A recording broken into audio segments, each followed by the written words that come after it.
Hi, Business Bulls. My name is Jessica Sonatis, and I work for the Collier Student Success Center. And today I'll be talking to Nicole Davis, who is one of the graduate assistants who works in the center. She also helps prepare students for upcoming interviews. So our conversation today will focus on how to prepare you for a successful interview. So let's just get started. Job interviews can be extremely stressful. The thought of what to wear, what to say, and how to prepare can create a lot of stress and anxiety. But the reality is, it's the same way. The way you prepare for your face to face interview is the same way you would prepare for an online interview. And many companies are switching to a virtual platform to address potential candidates. So, this is Online Interviews Do's and Don'ts, brought to you by the Collier Student Success Center. I'm just going to go ahead and dive right in. The first question, Nicole, which is, how is an online interview different from an in-person interview? That's a great question. And the truth is, they're both very similar, but there are some very specific differences between the two. Now, when you're preparing for an online interview, you would prepare in the same way you would for an in-person interview, in that you would research the company, you would research the person who's interviewing you if possible, you would print a copy of your resume and or cover letter and have it in front of you so that you can reference it if you needed to.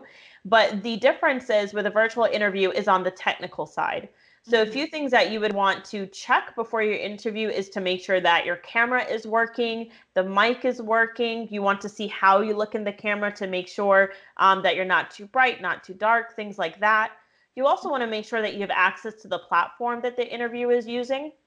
So if they're using Skype or Zoom or Microsoft Teams, you want to make sure that you're able to log in and that it's working well with all of your camera, your mic, everything on your laptop before the interview starts.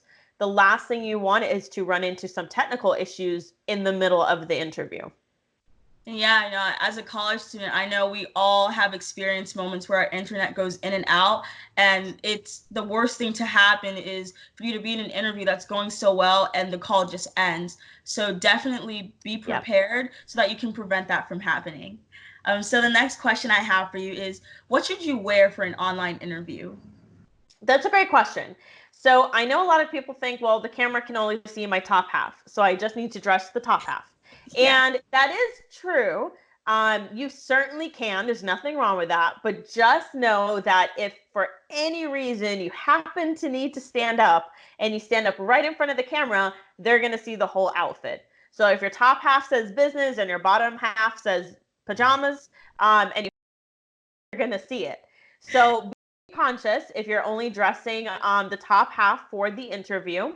Now, that being said, we always recommend a suit. A suit is the safest option when conducting an interview. And thanks to USF, we do have a great resource called Suitable if you've never used it. It is, I believe it's free, right, Jess? It's free to students. Yes, it is a free resource. You just need your USF ID. That's great. And you can rent a suit from Suitable to use, and then, of course, return it when you're done.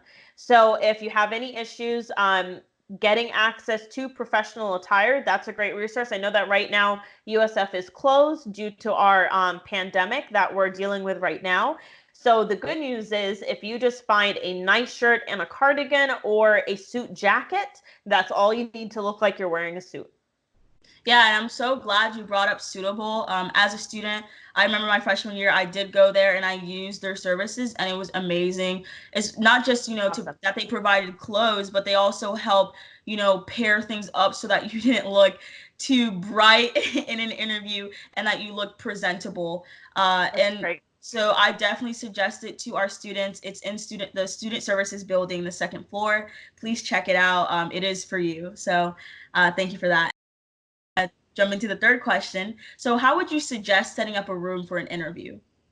Now, that's a great question. Honestly, setting up a space for an interview is probably the most important part of your preparation for that virtual interview. You need to choose a space that one is private. So, ideally, a room with a door that you can close to try and keep away any distractions for both you and the interviewer. You want to test out the lighting. So I talked about testing your equipment and making sure that you turn on your camera to see how you look in the camera. It's important that you don't look too dark. They can see your face. The easiest way to make sure the lighting looks really good is to be near a window. The window allows natural lighting, but you want to be sitting in front of it. If you have a window behind you, it creates a lot of backlighting and it makes you look very dark. It kind of creates a shadow on your face. So try and stay away from having a window behind you. Also try and stay.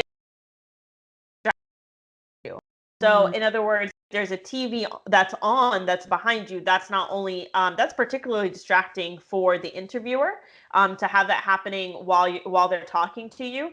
You want to turn off any noises. So that would be putting your phone on silent, turning off music, turning off TV. And if you live with someone like a roommate, you want to let them know that you're about to go into an interview. And hopefully they'll be considerate enough not to make any loud noises or start playing really loud video games. You just want to focus on eliminating distractions. And a lot of times that happens in the details. I mean, a lot of people have pets and they don't think about how their cat might jump on top of the laptop or Yeah. jump in front of the camera, right? Or your dogs might start barking in the background.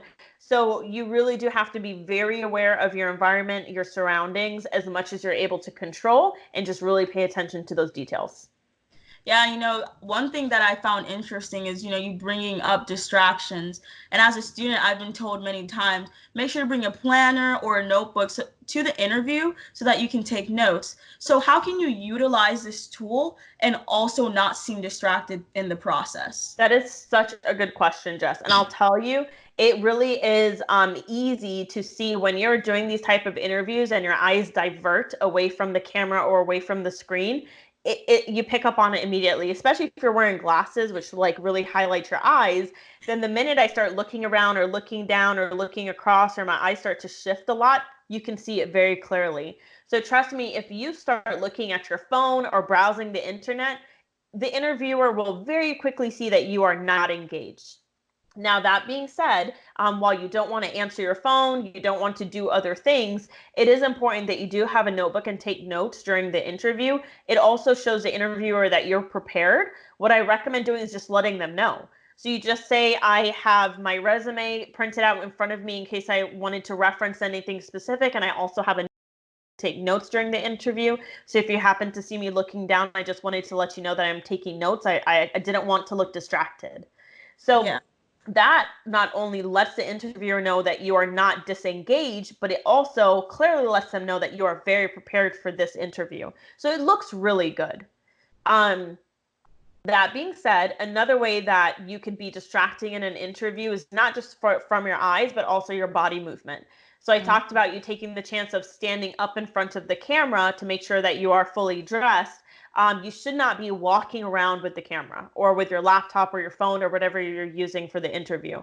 If you get up and walk around, it is very unprofessional. Not only can the person on the other end see what you're doing, but it's very distracting for them as well.